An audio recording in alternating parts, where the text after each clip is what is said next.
ವಿದ್ಯಾರ್ಥಿಗಳೇ, ಕಳೆದ ತರಗತಿಯಲ್ಲಿ ನಾವು ಅಕ್ಕ ಮಹಾದೇವಿಯ ವಚನಗಳನ್ನು ಕುರಿತು ನಾವು ಚರ್ಚೆಯನ್ನು ಮಾಡ್ತಾ ಇದ್ವಿ. ಆ ವಚನಗಳಲ್ಲಿ 3 ವಚನಗಳನ್ನು ನಾವು ಬಹುಮುಖ್ಯವಾಗಿ ಚರ್ಚೆ ಮಾಡಬೇಕಾದಂತಹ ವಚನಗಳು. ಅದರಲ್ಲಿ 1ನೇ ವಚನವನ್ನು ನಾವು ಚರ್ಚಿಸಿದ್ವಿ. ಆ 1ನೇ ವಚನದಲ್ಲಿ ಏನು ಹೇಳ್ತಾ ಇದ್ಲು ಅಕ್ಕ ಮಹಾದೇವಿ ಅನ್ನುವಂಥದ್ದನ್ನು ಮತ್ತೊಮ್ಮೆ ನಾವು ಒಂದಿಷ್ಟು ಮನನ ಮಾಡಿಕೊಂಡು ಮುಂದಕ್ಕೆ ಹೋಗೋಣ. ನೋಡಿ, ರತ್ನದ ಸಂಕೋಲೆಯಾದಡೆ ತೊಡರಲ್ಲವೇ, ಮುತ್ತಿನ ಬಲೆಯಾದಡೆ ಬಂಧನವಲ್ಲವೇ, ಚಿನ್ನದ ಕತ್ತಿಯಲ್ಲಿ ತಲೆ ಹೊಯ್ದಡೆ ಸಾಯದಪರೆ, ಲೋಕದ ಭಜನೆಯ ಭಕ್ತಿಯಲ್ಲಿ ಸಿಲುಕಿದಡೆ ಜನನ ಮರಣ ಬಿಡುವುದೇ ಚನ್ನಮಲ್ಲಿಕಾರ್ಜುನ. ಅಂದರೆ ರತ್ನದ ಸಂಕೋಲೆಯಾದಡೆ ತೊಡರಲ್ಲವೇ ಅಂದರೆ ಲೌಕಿಕ ಬಂಧನದಲ್ಲಿ ಸಿಲುಕಿದ ಭಕ್ತನಿಗೆ ಮುಕ್ತಿ ಇಲ್ಲ ಅನ್ನುವಂಥದ್ದನ್ನು ಅಕ್ಕ ಮಹಾದೇವಿ ಈ ವಚನದಲ್ಲಿ ಹೇಳುವ ಕೆಲಸವನ್ನು ಮಾಡ್ತಾ ಇದ್ದಾರೆ.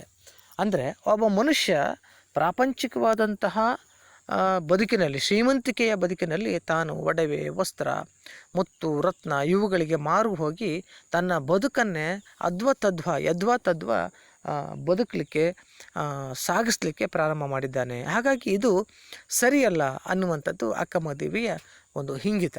ಹಾಗಾಗಿ ರತ್ನದ ಸಂಕೋಲೆಯಾದಡೆ ತೊಡರಲ್ಲವೇ, ಮುತ್ತಿನ ಬಲೆಯಾದಡೆ ಬಂಧನವಲ್ಲವೇ, ಚಿನ್ನದ ಕತ್ತಿಯಲ್ಲಿ ತಲೆ ಹೊಯ್ದಡೆ ಸಾಯದಿರ್ಪರೆ, ಲೋಕದ ಭಜನೆಯ ಭಕ್ತಿಯಲ್ಲಿ ಸಿಲುಕಿದಡೆ ಜನನ ಮರಣ ಬಿಡುವುದೇ ಚನ್ನಮಲ್ಲಿಕಾರ್ಜುನ ಅಂತ ಹೇಳ್ದ. ಅಂದರೆ ರತ್ನದ ಸಂಕೋಲೆಯಿಂದ ಬಂಧಿಸಿದರೂ ಕೂಡ ಅದು ಬಂಧನ ಅಲ್ಲವೇ, ಮುತ್ತಿನ ಬಲೆ ಆದರೂ ಕೂಡ ಅದೊಂದು ಬಂಧನ ಅಲ್ಲವೇ. ನೋಡಿ, ರಕ್ತದ ಸಂಕೋಲೆಯಿಂದ ಬಂಧಿಸಿರುವ ಅದು ಬಂಧನವೇ. ಆದರೆ ಬಲೆ ಮುತ್ತಿನದಾದರೂ ಕೂಡ ಸಾಮಾನ್ಯ ನೂಲಿನಿಂದ ಮಾಡಿದ್ದರೂ ಸಹ ಜೀವಿಯನ್ನು ಅದೇನು ಮಾಡುತ್ತೆ ಅಂತಂದರೆ ಒಬ್ಬ ಮನುಷ್ಯನನ್ನು ಬಂಧಿಸಿಯೇ ಬಿಡುತ್ತೆ, ಬಂಧಿಸುವಂತಹ ಕೆಲಸವನ್ನು ಮಾಡುತ್ತೆ. ಅದರ ಕೆಲಸ ಅದು, ಬಂಧಿಸುವುದೇ ಅದರ ಕೆಲಸ. ಹಾಗಾಗಿ ನಾವು ಚಿನ್ನದ ಕತ್ತಿಯಿಂದ ತಲೆಯನ್ನು ಹೊಡೆದ್ರೆ ಒಬ್ಬ ಮನುಷ್ಯ ಸಾಯದೆ ಉಳಿಲಿಕ್ಕೆ ಸಾಧ್ಯ ಇಲ್ಲ. ನಾನು ಖಂಡಿತ ಸಾಯ್ತಾನೆ. ಅದು ಚಿನ್ನದ್ದು ಅಂತೇಳಿ ಅವನು ಬದುಕಲಿಕ್ಕೆ ಸಾಧ್ಯತೆ ಇಲ್ಲ. ಹಾಗೆ ಒಂದು ಚಿನ್ನದ ಕತ್ತಿಯು ಕೂಡ ಮನುಷ್ಯನಿಗೆ ಆಘಾತವನ್ನು ಉಂಟು ಮಾಡೋದೇ ಆದರೆ ಅದು ರತ್ನದ ಬಲೆಯಾಗಿದ್ದರೂ ಕೂಡ ಅವನನ್ನು ಬಂದಿ ಮಾಡುತ್ತೆ. ಮುತ್ತಿನ ಬಲೆಯಾದರೂ ಕೂಡ ಅದನ್ನು ಬಂಧನಕ್ಕೆ ಒಳಪಡಿಸುತ್ತೆ. ರತ್ನದ ಸಂಕೋಲೆ ಆಗಿದ್ದರೂ ಕೂಡ ನಮಗೆ ಅದು ತೊಡಕನ್ನು ಉಂಟು ಮಾಡುತ್ತೆ. ಅಂದರೆ ತೊಡಕನ್ನು ಉಂಟು ಮಾಡುತ್ತೆ ಅಥವಾ ತೊಂದರೆಯನ್ನು ಉಂಟು ಮಾಡುತ್ತೆ ಅಂತ ಹೇಳ್ತಾ ಇದ್ದಾಳೆ ಅಕ್ಕ ಮಹಾದೇವಿ. ಹಾಗೆಯೇ ನೋಡಿ ಮುಂದುವರೆದು ಆಕೆ ಹೇಳ್ದ ನೋಡಿ, ಚಿನ್ನದ ಕತ್ತಿಯಲ್ಲಿ ತಲೆ ಒಯ್ದಾಡಿ ಸಾಯದಿರ್ಪರೆ, ಚಿನ್ನದ ಕತ್ತಿಯಿಂದ ತಲೆಗೆ ಹೊಡೆದ್ರೆ ಸಾಯದೆ ಉಳಿಯೋದಕ್ಕೆ ಸಾಧ್ಯ ಇಲ್ಲ. ಇದೇ ರೀತಿ ಮುತ್ತು ರತ್ನ ಚಿನ್ನಗಳ ಮಾಯೆ ಇದೆಯಲ್ಲ, ಅದು ಕೂಡ ನಮ್ಮನ್ನು ಏನು ಮಾಡುತ್ತೆ ಅಂದರೆ ಆಕರ್ಷಿಸಿ ನಮ್ಮನ್ನು ಬಂಧಿಸುವಂತಹ ಕೆಲಸವನ್ನು ಮಾಡುತ್ತೆ. ಮನುಷ್ಯ ಬಹುಬೇಗ ಚಿನ್ನ, ಮುತ್ತು, ರತ್ನ, ಬಂಗಾರ, ಹಣಗಳಿಗೆ ವ್ಯಾಮೋಹಕ್ಕೆ ಒಳಗಾಗುವಂಥದ್ದು ಭಾಳಷ್ಟು ಬೇಗ ಒಳಗಾಗ್ತಾನೆ ಅವನು. ಹಾಗಾಗಿ ಅವುಗಳಿಗೆ ಒಳಗಾಗಿರ್ತಕ್ಕಂಥ ನಮ್ಮನ್ನು ಏನು ಮಾಡುತ್ತೆ ಅಂದರೆ ಅವೆಲ್ಲವೂ ಕೂಡ ನಮ್ಮನ್ನು ಹೇಗೆ ಬಂಧಿಸಿ ನಮ್ಮನ್ನು ಇಡುತ್ತೋ ಹಾಗೆಯೇ ಕೂಡ ಇವುಗಳು ರತ್ನ ಕೂಡ ಸಂಕೋಲೆಯಂತೆ ನಮ್ಮನ್ನು ತೊಂದರೆಗೆ ಒಳಗೆ ಮಾಡುತ್ತೆ. ಹಾಗೆ ಮುತ್ತಿನ ಬಲೆ ಕೂಡ ನಮ್ಮನ್ನು ಬಂಧನಕ್ಕೆ ಒಳ ಮಾಡುತ್ತೆ. ಚಿನ್ನದ ಕತ್ತಿ ಅಂತೇಳಿ ನಾವು ತಲೆ ಕೊಡಿದ್ರೆ ಸಾಯದೇ ಇರಲಿಕ್ಕೆ ಸಾಧ್ಯ ಇಲ್ಲ, ಸಾಯ್ತಾರೆ ಅನ್ನುವಂಥದ್ದು. ಹಾಗಾಗಿ ಈ ಲೋಕದ ಇವುಗಳ ಬಂಧನದಲ್ಲಿ ಸಿಲುಕಿಕೊಂಡಿರುವಂತಹ ಯಾವುದೇ ರೀತಿಯಿಂದಲೂ ಕೂಡ ನಮಗೆ ಮುಕ್ತಿ ಸಿಗುವುದಿಲ್ಲ. ಒಬ್ಬ ಶಿವಭಕ್ತನಾಗಿರ್ತಕ್ಕಂಥವನು ಇವುಗಳ ವ್ಯಾಮೋಹದಿಂದ ಹೊರಗೆ ಬಂದು ಶಿವಭಕ್ತಿಯಲ್ಲಿ ತೊಡಗಿಕೊಂಡಾಗ ಮಾತ್ರ ಸಾಧ್ಯ ಅನ್ನುವಂಥದ್ದನ್ನು ಇಲ್ಲಿ ಹೇಳ್ತಾ ಹೋಗ್ತಾ ಇದ್ದಾಳೆ ಅಕ್ಕ ಮಹಾದೇವಿ. ಹಾಗಾಗಿ ನಮಗೆ ಚಿನ್ನ, ಮುತ್ತು, ರತ್ನ, ಹಣ, ಐಶ್ವರ್ಯ ಯಾವುದೇ ಇದ್ದರೂ ಕೂಡ ನಮ್ಮ ಬೆನ್ನಿಂದೆ ಅನ್ನುವಂಥದ್ದು ಏನು ಮಾಡುತ್ತೆ ಅಂತಂದರೆ ಜನನ ಮತ್ತು ಮರಣ ಅನ್ನುವಂಥದ್ದು ನಮ್ಮನ್ನು ಬಿಡೋದಕ್ಕೆ ಸಾಧ್ಯ ಇಲ್ಲ ಮಲ್ಲಿಕಾರ್ಜುನ ಅಂತ ಹೇಳ್ತಾ ಇದ್ದಾಳೆ.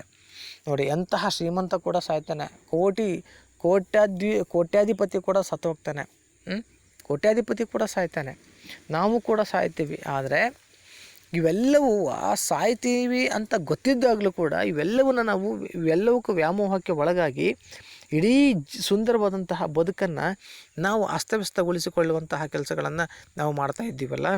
ಹಾಗಾಗಿ ನಮಗೆ ಒಂದು ಮುಕ್ತಿ ಅನ್ನುವಂಥದ್ದು ಸಿಗಬೇಕು ಅಂತಂದರೆ ಈ ವ್ಯಾಮೋಹಗಳಿಂದ ನಾವು ಹೊರಗೆ ಬರಬೇಕು ಅನ್ನುವಂತಹ ಆಲೋಚನೆಯನ್ನು ಇಲ್ಲಿ ಹೇಳ್ತಾ ಇದ್ದಾಳೆ ಅಕ್ಕ ಮಹಾದೇವಿ. ನೋಡಿ ಎರಡನೇ ಪದ್ಯ ಏನು ಹೇಳ್ತಾ ಇದೆ? ಲೋಕದ ಚೇಷ್ಟೆಗೆ ರವಿ ಬೀಜವಾದಂತೆ ಕರ್ಣಂಗಳ ಚೇಷ್ಟೆಗೆ ಮನವೇ ಬೀಜ. ಎನಗುಳ್ಳದೊಂದು ಮನ, ಆ ಮನ ನಿಮ್ಮಲ್ಲಿ ಸಿಲುಕಿದ ಬಳಿಕ ಎನಗೆ ಭವ ಉಂಟೆ ಚನ್ನಮಲ್ಲಿಕಾರ್ಜುನ. ಕೊನೆಯಲ್ಲಿ ಒಂದು ಪ್ರಶ್ನೆಯನ್ನು ಹಾಕಿದ್ದಾಳೆ. ಎನಗೆ ಭವ ಉಂಟೆ ಚನ್ನಮಲ್ಲಿಕಾರ್ಜುನ ಅನ್ನುವಂಥದ್ದು ನೋಡಿ. ಲೋಕದ ಚೇಷ್ಟೆಗೆ, ಲೋಕದ ಚಟುವಟಿಕೆ, ಚೇಷ್ಟೆ ಅಂದರೆ ಚಟುವಟಿಕೆ, ಚೇಷ್ಟೆ ಅಂದರೆ ಚಟುವಟಿಕೆ, ಕ್ರಿಯೆ. ಲೋಕದ ಚೇಷ್ಟೆಗೆ ಅಂದರೆ ಲೋಕದ ಚಟುವಟಿಕೆಗೆ ಅಥವಾ ಲೋಕದ ವ್ಯವಹಾರಕ್ಕೆ ರವಿ ಬೀಜವಾದಂತೆ. ರವಿ ಅಂದರೆ ಸೂರ್ಯ, ಬೀಜ ಅಂದರೆ ಇಲ್ಲಿ ನಾವು ಮೊಳಕೆ ಅಥವಾ ನಾವು ನೋಡುವಂತಹ ಪ್ರಾಪಂಚಿಕವಾದಂಥ ಹೊರ ಜಗತ್ತಿನಲ್ಲಿ ನೋಡುವಂಥ ಬೀಜಗಳಲ್ಲ. ಆದರೆ ಇಲ್ಲಿ ಹೇಳುವಂತಹ ಬೀಜ ಅಂತಂದ್ರೆ ಅರ್ಥ ಅಂದರೆ ಮೂಲ ಅಂತ.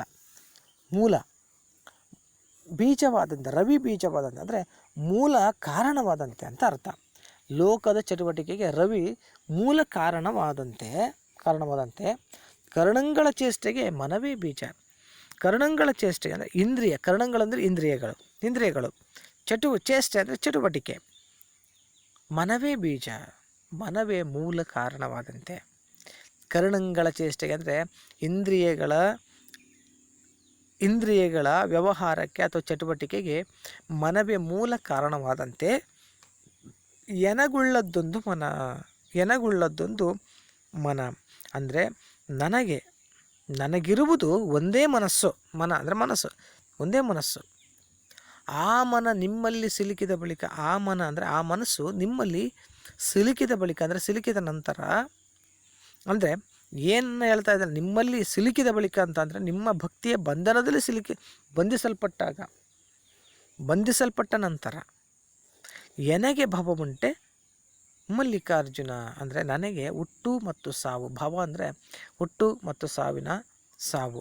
ಈ ಹುಟ್ಟು ಮತ್ತು ಸಾವುಗಳ ಬಂಧನವಿರಲಿಕ್ಕೆ ಸಾಧ್ಯವಿದೆಯೇ ಚನ್ನಮಲ್ಲಿಕಾರ್ಜುನ ಅಂತ ಕೇಳ್ತಾ ಇದ್ದಾಳೆ. ಅಂದರೆ ಅರ್ಥ ಅಂದರೆ ಲೋಕದ ವ್ಯವಹಾರಕ್ಕೆ ಸೂರ್ಯ ಮೂಲ ಕಾರಣವಾದಂತೆ ಇಂದ್ರಿಯಗಳ ವ್ಯವಹಾರಕ್ಕೆ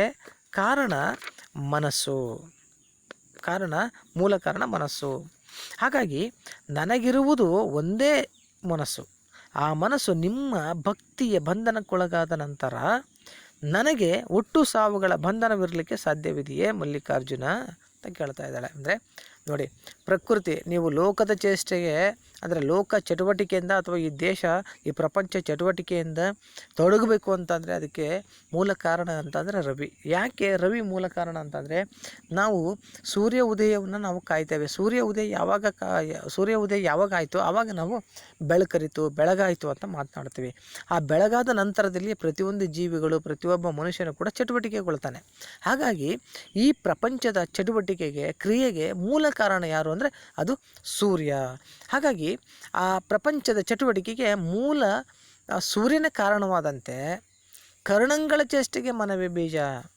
ಕರ್ಣಗಳು ಇಂದ್ರಿಯಗಳ ಚೇಷ್ಟೆಗೆ ಅಂದರೆ ಇಂದ್ರಿಯಗಳ ಚಟುವಟಿಕೆಗೆ ಮನವೇ ಅಂದರೆ ಮನಸ್ಸು ಹೇಗೆಲ್ಲ ಹೋಗುತ್ತೋ ಹಾಗೆ ಈ ಇಂದ್ರಿಯಗಳು ಕೂಡ ಚಟುವಟಿಕೆಗಳನ್ನು ಮಾಡ್ತಾ ಹೋಗುತ್ತೆ. ಹಾಗಾಗಿ ಈ ಇಂದ್ರಿಯಗಳು ಚಟುವಟಿಕೆ ಮಾಡಬೇಕು ಅಂತಾರೆ ಅದಕ್ಕೆ ಮೂಲ ಕಾರಣ ಅದು ಮನಸ್ಸು. ಬೀಜ ಅಂದರೆ ಮೂಲ ಅಂತ ಅರ್ಥ. ಎನಗುಳ್ಳದ್ದೊಂದು ಮನ, ನನಗೆ ಇರುವುದು ಒಂದೇ ಮನ, ನನಗೆ ಇರುವಂಥದ್ದು ಒಂದೇ ಮನಸ್ಸು. ಆ ಮನ ಅಂದರೆ ಆ ಮನಸ್ಸು ನಿಮ್ಮಲ್ಲಿ ಸಿಲುಕಿದ ಬಳಿಕ, ಆ ಮನಸ್ಸು ನಿಮ್ಮಲ್ಲಿ ಬಂಧನಕ್ಕೆ ಒಳಗಾದ ನಂತರ ಎನಗೆ ಬಬ್ಬು ಉಂಟೆ ಅಂದರೆ ಶಿವನಲ್ಲಿ ಮಲ್ಲಿಕಾರ್ಜುನ ಅಂತಂದರೆ ನಿಮ್ಮಲ್ಲಿ ಸಿಲುಕಿದ ಬಳಿಕ ಅಂತ ಹೇಳ್ತಾರೆ. ನಿಮ್ಮಲ್ಲಿ ಅಂದರೆ ಯಾರು ಇಲ್ಲಿ? ಚನ್ನಮಲ್ಲಿಕಾರ್ಜುನ ಅಥವಾ ಶಿವ. ಈ ಮನಸ್ಸು ಅನ್ನುವಂಥದ್ದು ನನಗಿರ್ತಕ್ಕಂಥದ್ದು ಒಂದೇ. ಆ ಮನಸ್ಸು ನಿಮ್ಮಲ್ಲಿ ಲೀನ ಆಗಬಿಟ್ರೆ ನನಗೆ ಭಾವ ಉಂಟೆ ಅಂದರೆ ಹುಟ್ಟು ಮತ್ತು ಸಾವುಗಳು ಇದಾವೆಯೇ ನನಗೆ ಚನ್ನಮಲ್ಲಿಕಾರ್ಜುನ ಅಂತ ಕೇಳ್ಕೊಳ್ತಾ ಇದ್ದಾರೆ. ಯಾಕೆ ಅಂತಂದರೆ ಶಿವ ಅಜಾತ ಅಂದರೆ ಹುಟ್ಟು ಮತ್ತು ಸಾವು ಇಲ್ಲದೆ ಇರತಕ್ಕಂಥವನು. ಅಂತಹ ಹುಟ್ಟು ಮತ್ತು ಸಾವಿಲ್ಲದೆ ಇರತಕ್ಕಂಥವನಲ್ಲಿ ಲೀನ ಆದರೆ ಅವಳಿಗೂ ಕೂಡ ಹುಟ್ಟು ಮತ್ತು ಸಾವು ಉಂಟೆ, ನನಗೆ ಉಂಟೆ ಅಂತೇಳಿ ಒಂದು ಪ್ರಶ್ನೆಯನ್ನು ಹಾಕುವಂತಹ ಕೆಲಸವನ್ನು ಇಲ್ಲಿ ಮಾಡ್ತಾಳೆ ನೋಡಿ. ಕಣ್ಗೆ ಶೃಂಗಾರ ಗುರು ಹಿರಿಯರ ನೋಡುವುದು, ಕರ್ಣಕ್ಕೆ ಶೃಂಗಾರ ಪುರಾತನರ ಸಂಗೀತಗಳ ಕೇಳುವುದು, ವಚನಕ್ಕೆ ಶೃಂಗಾರ ಸತ್ಯವ ನುಡಿಯುವುದು, ಸಂಭಾಷಣೆಗೆ ಶೃಂಗಾರ ಸದ್ಭಕ್ತರ ನುಡಿಗಡಣ, ಕರಕ್ಕೆ ಶೃಂಗಾರ ಸತ್ಪಾತ್ರ ಕೀವುದು. ಜೀವಿಸುವ ಜೀವನಕ್ಕೆ ಶೃಂಗಾರ ಗಣಮೇಳಾಪ. ಇವಿಲ್ಲದ ಜೀವಿಯ ಬಾಳುವೆ ಏತಕ್ಕೆ ಭಾತಿಯಯ್ಯ ಚನ್ನ ಮಲ್ಲಿಕಾರ್ಜುನ. ನೋಡಿ, ಹುಟ್ಟು ಸಾವನ್ನು ಮೀರುವುದು ಹೇಗೆ ಅಂತೇಳಿ ಹೇಳಿರ್ತಕ್ಕಂತಹ ವಚನಕಾರ್ತಿ ಲೋಕದ ಭಜನೆಯಲ್ಲಿ ಸಿಲುಕಿದಿರ್ತಕ್ಕಂಥವರಿಗೆ ಮುಕ್ತಿ ಇಲ್ಲ ಅನ್ನುವಂಥದ್ದನ್ನು ಹೇಳ್ತಾಳೆ ಮೊದಲ ವಚನದಲ್ಲಿ. ಹಾಗಿದ್ರೆ ಈ ಕೊನೆಯ ವಚನ ಹೇಳ್ತಾ ಇದೆ ಅಂತಂದರೆ, ನಮ್ಮ ಬದುಕು ಸಾರ್ಥಕವಾಗಬೇಕಾದ್ರೆ ಯಾವ ಅಂಶಗಳು ನಮ್ಮ ಬದುಕಿನಲ್ಲಿ ಅಳವಡಿಸ್ಕೊಳ್ಬೇಕು ನಾವು ಅನ್ನುವಂಥದ್ದನ್ನು ತುಂಬ ಸ್ಪಷ್ಟವಾಗಿ ಇಲ್ಲಿ ಹೇಳುವಂತಹ ಕೆಲಸವನ್ನು ವಚನಕಾರ್ತಿ ಅಕ್ಕಮಹಾದೇವಿ ಮಾಡ್ತಾ ಹೋಗ್ತಾಳೆ. ಹಾಗಿದ್ರೆ ಏನನ್ನು ಹೇಳ್ತಾಳೆ ಅಕ್ಕಮಹಾದೇವಿ ನೋಡಿ. ಕಣ್ಗಳಿಗೆ ಶೃಂಗಾರ ಗುರು ಹಿರಿಯರನ್ನು ನೋಡುವಂಥದ್ದು. ನಾವು ಕಣ್ಣುಗಳ ಶೃಂಗಾರವಾಗಿ ಕಾಣಬೇಕು ಅಂತಂದರೆ ಮೇಕಪ್ ಮಾಡ್ಕೊಳ್ಳೋದಲ್ಲ. ಗುರು ಹಿರಿಯರನ್ನು ನೋಡಿ ಗೌರವಿಸುವಂಥದ್ದು ಇದೆಯಲ್ಲ, ಅದು ಕಣ್ಣುಗಳಿಗೆ ಯಾವತ್ತೂ ಶೃಂಗಾರವಾಗಿರುತ್ತೆ ಅಂತ. ನಾವು ದೇಹ ಸೌಂದರ್ಯವನ್ನು ಕಾಪಾಡಿಕೊಳ್ಳುವಂಥದ್ದು ಮೇಕಪ್ಪಿನಿಂದ ಅಲ್ಲ, ನಾವು ಮಾಡುವ ಚಟುವಟಿಕೆಯಿಂದ, ನೋಡುವ ನೋಟದಿಂದ, ಮಾಡುವ ಆಲೋಚನೆಯಿಂದ. ಹಾಗಾಗಿ ಅಕ್ಕಮಹಾದೇವಿ ಅದನ್ನು ಹೇಳ್ತಾ ಇದ್ದಾಳೆ. ಅದನ್ನು ನೋಡೋದ್ರ ಮೂಲಕ ನಮ್ಮ ಮನಸ್ಸನ್ನು, ನಮ್ಮ ದೇಹವನ್ನು ಸುಂದರವಾಗಿ ಇಟ್ಕೊಳ್ಬೇಕು. ಅದು ಬದುಕಿನ ಸಾರ್ಥಕತೆ ಅನ್ನುವಂಥದ್ದನ್ನು ನೋಡಿ. ಕಣ್ಣುಗಳಿಗೆ ಶೃಂಗಾರ, ಗುರು ಹಿರಿಯರನ್ನು ನೋಡ್ತಕ್ಕಂಥದ್ದೇ ಒಂದು ಶೃಂಗಾರ.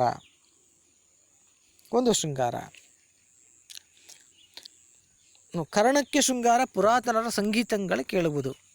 ಕರ್ಣ ಅಂತಂದರೆ ಕಿವಿಗಳಿಗೆ ಶೃಂಗಾರ ಯಾವುದು? ಓಲೆಗಳನ್ನು ಹಾಕೊಳ್ಳೋವಂಥದ್ದು, ಬಂಗಾರಗಳನ್ನು ಹಾಕೊಳ್ಳೋವಂಥದ್ದು ಅಲ್ಲ. ಹಾಗಿದ್ರೆ ಯಾವುದು?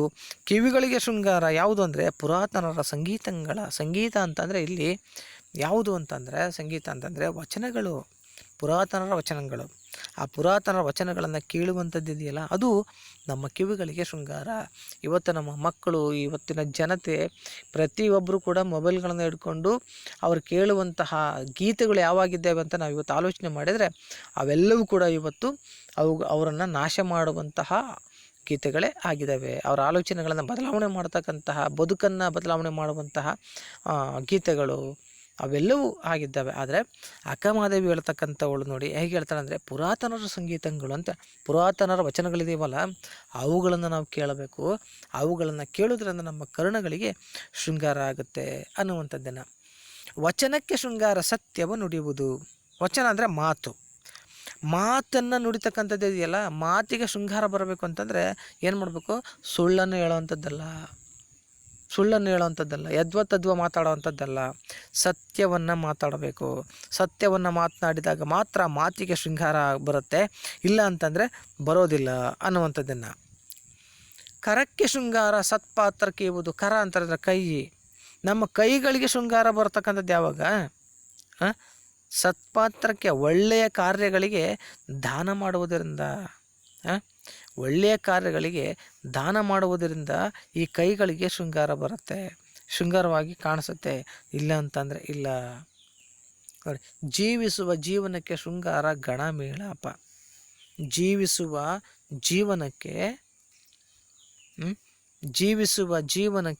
ಅಂದರೆ ಜೀವಂತವಾಗಿರ್ತಕ್ಕಂತಹ ಬದುಕಿಗೆ, ಜೀವಂತವಾಗಿರುವ ಬದುಕಿಗೆ ಶೃಂಗಾರ ಯಾವುದು? ಶೃಂಗಾರ ಅಂದರೆ ಅಲಂಕಾರ ಯಾವುದು? ಗಣಮೇಳಾಪ ಅಂದರೆ ಶಿವಭಕ್ತರ ಗುಂಪು. ಮೇಳಾಪ, ಗಣಮೇಳಾಪ ಅಂದರೆ ಶಿವಭಕ್ತರ ಗುಂಪು. ಗಣಮೇಳಾಪ ಅಂದರೆ ಶಿವಭಕ್ತರ ಗುಂಪಿನಲ್ಲಿ ನಾವು ಸೇರಿಕೊಂಡಾಗ ಮಾತ್ರ ಈ ಜೀವಿಸುವಂತಹ ಬದುಕಿಗೆ, ಜೀವನಕ್ಕೆ ಒಂದು ಅರ್ಥ ಬರುತ್ತೆ. ಇಲ್ಲ ಅಂತಂದರೆ ಇಲ್ಲ. ಇವಿಲ್ಲದ ಜೀವಿಯ ಬಾಳುವೆ ಏತಕ್ಕೆ ಭಾತೆಯಯ್ಯ ನೋಡಿ. ಇವುಗಳಿಲ್ಲದ ಜೀವಿಯ ಬಾಳುವೆ, ಜೀವಿಗಳ ಬದುಕು ಏತಕ್ಕೆ ಭಾತೆಯಯ್ಯ, ಯಾವುದಕ್ಕೆ ಪ್ರಯೋಜನವಯ್ಯ. ಏತಕ್ಕೆ ಭಾತೆಯಯ್ಯ ಅಂದರೆ ಪ್ರಯೋಜನವಯ್ಯ. ಯಾವುದಕ್ಕೆ ಪ್ರಯೋಜನ ಇದೆ ಚನ್ನ ಮಲ್ಲಿಕಾರ್ಜುನ ಅಂತೇಳಿ ಅಕ್ಕಮಹಾದೇವಿ ಈ ವಚನದಲ್ಲಿ ಹೇಳ್ತಾ ಇದ್ದಾಳೆ. ಅಂದರೆ ಇನ್ನೊಂದು ಸರಿ ಮಾತನಾಡ್ತೀನಿ ನೋಡಿ. ಈ ಪ್ರಶ್ನೆ ನಿಮಗೆ ತುಂಬ ಮುಖ್ಯವಾಗಿ ಇರುವಂತಹ ಪ್ರಶ್ನೆ, ಇಂಪಾರ್ಟೆಂಟ್ ಪ್ರಶ್ನೆ ಇದು. ಬದುಕು ಸಾರ್ಥಕವಾಗಬೇಕಾದ್ರೆ ನಾವು ಏನನ್ನು ಅಳವಡಿಸ್ಕೊಳ್ಬೇಕು ಅನ್ನುವಂಥದ್ದು. ಅಥವಾ ನಿಮಗೆ ಪ್ರಶ್ನೆಯೇ ಇರುತ್ತೆ, ನಿಮಗೆ 4 ಅಂಕದ ಪ್ರಶ್ನೆಯೇ ಇರುತ್ತೆ. ಏನು ಪ್ರಶ್ನೆ ಇರುತ್ತೆ ಅಂತಂದರೆ, ಬದುಕು ಸಾರ್ಥಕವಾಗಬೇಕಾದ್ರೆ ಯಾವ ಅಂಶಗಳು ಇರಬೇಕು ಅಂತೇಳಿ ಅಕ್ಕಮಹಾದೇವಿ ಹೇಳ್ತಾಳೆ ಅನ್ನುವ ಪ್ರಶ್ನೆ. ನೋಡಿ, ಬದುಕನ್ನು ಸಾರ್ಥಕಗೊಳ್ಳಬೇಕಾದ್ರೆ ಯಾವ ಅಂಶಗಳು ಅಳವಡಿಸ್ಕೊಳ್ಬೇಕು? ಗುರು ಹಿರಿಯನ ನೋಡುವುದರಿಂದ ಕಣ್ಣುಗಳಿಗೆ ಶೃಂಗಾರ ಅನ್ನುವಂಥದ್ದು. ಹಾಗೆ ಪುರಾತನರ ಸಂಗೀತಗಳನ್ನು ಕೇಳುವುದರಿಂದ ಕಿವಿಗಳಿಗೆ ಶೃಂಗಾರ ಅನ್ನುವಂಥದ್ದು. ಸತ್ಯವನ್ನು ನುಡಿಯುವುದರಿಂದ ಮಾತಿಗೆ ಶೃಂಗಾರ.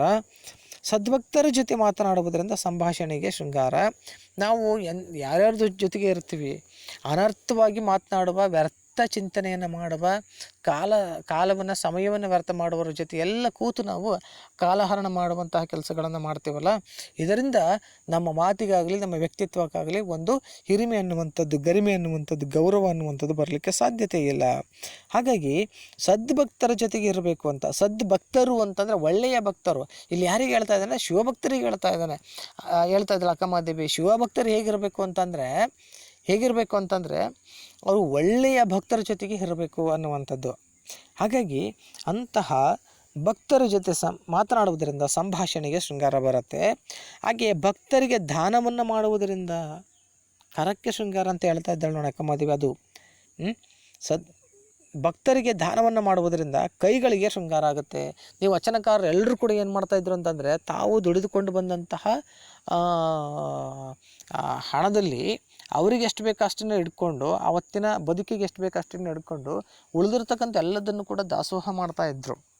ಇದು ನಿಜವಾದ ಜೀವನ, ಸಾರ್ಥಕತೆ ಪಟ್ಟುಕೊಳ್ಳುವಂತಹ ಬದುಕು ಅನ್ನುವಂಥದ್ದು. ಅದನ್ನೇ ಇಲ್ಲಿ ಅಕ್ಕಮಹಾದೇವಿ ಹೇಳ್ತಾ ಇದ್ದಾಳೆ. ಶಿವಭಕ್ತರು ದಾನ ಮಾಡುವಂಥವರಾಗಿರಬೇಕು ಅನ್ನುವಂಥದ್ದು ನೋಡಿ. ಹಾಗೆಯೇ ಜೀವಿಸುವ ಜೀವನಕ್ಕೆ ಶೃಂಗಾರ ಗಣಮೇಳಪ್ಪ. ಜೀವಿಸುವಂತಹ ಜೀವನಕ್ಕೆ ಯಾವುದು ಶೃಂಗಾರ ಅಂತ ಅಂದರೆ, ಶಿವಶರಣರ ಸಂಘದಿಂದ ಜೀವನಕ್ಕೆ ಒಂದು ಶೃಂಗಾರ ಲಭಿಸುತ್ತೆ ಅನ್ನುವಂಥದ್ದು.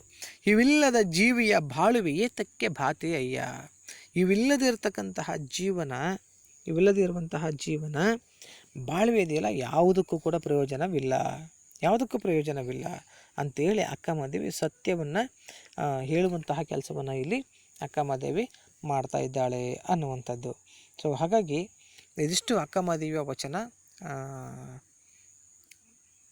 ವಿದ್ಯಾರ್ಥಿಗಳೇ, ಮುಂದೆ ನಾವು ದೇವನುಳಿದನ್ ಕುಲವೇ ಸತ್ಕುಲಂ ಅನ್ನುವ ಒಂದು ಪದ್ಯ ಭಾಗವನ್ನು ನೋಡೋಣ. ಇಲ್ಲ ಅಂತಂದರೆ ಯಾವುದಾದ್ರೂ ಒಂದು ಗದ್ಯ ಭಾಗವನ್ನು ನಾವು ಎತ್ಕೊಳ್ಳೋಣ. ಅದು ಮೊದಲು ನಿಮಗೆ ಒಂದು ಕಥೆ ಇದೆ, ಗಾಂಧಿ ಅನ್ನುವಂಥದ್ದು. ಅದನ್ನು ಬೇಕಾದರೆ ನಂತರ ತರಗತಿಯಲ್ಲಿ ನಾವು ಚರ್ಚೆ ಮಾಡಲಿಕ್ಕೆ ಸಾಧ್ಯ ಇದೆ. ಆಯಿತಾ? ಧನ್ಯವಾದ. ಓಕೆ.